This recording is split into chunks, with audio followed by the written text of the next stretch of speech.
Sindaco, parliamo anche delle problematiche inerenti alla sua attività di primo cittadino del comune di Bivona. Ecco, sono tanti, se vogliamo fare una sintesi delle cose che sta seguendo. Allora, in questo momento la situazione, devo dire, più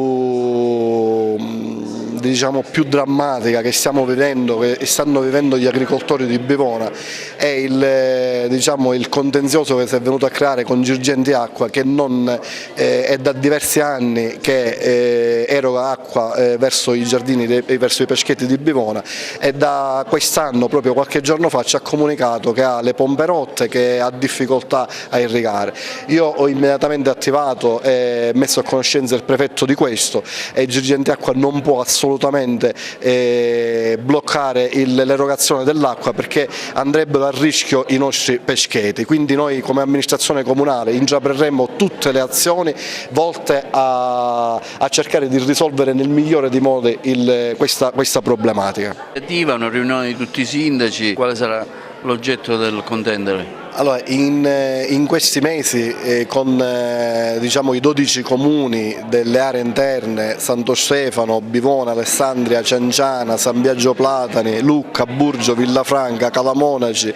Ribera, Cattolica e Montallegro, con i sindaci e le amministrazioni comunali stiamo portando avanti un importante progetto, che è quello delle aree interne, che come prerequisito per andare poi a utilizzare i 33 milioni di euro della Regione e i 3 milioni e 8 da parte dello Stato, il prerequisito che ci chiedono la strategia delle aree interne è quello di associare dei servizi, e noi abbiamo associato 3 servizi, che sono la protezione civile, la digitalizzazione e la promozione turistica. I consigli comunali in quest'ultimo mese hanno deliberato le convenzioni, tutti e 12 consigli comunali, ci sarà la firma di tutti i sindaci della convenzione, alla presenza di Sua Eccellenza il Prefetto, che sarà presente con noi a San Biagio Platani, che in questo momento non ha una guida politica perché è commissariato, e quindi anche un segnale di vicinanza nei confronti dei cittadini di San Biagio e quindi di tutto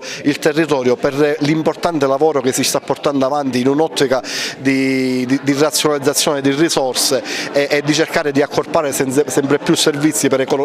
creare delle economie di scala, in un'ottica che è quella della SNAI di andare a spendere le risorse su alcuni settori fondamentali, quali sono l'istruzione, la salute, l'accessibilità,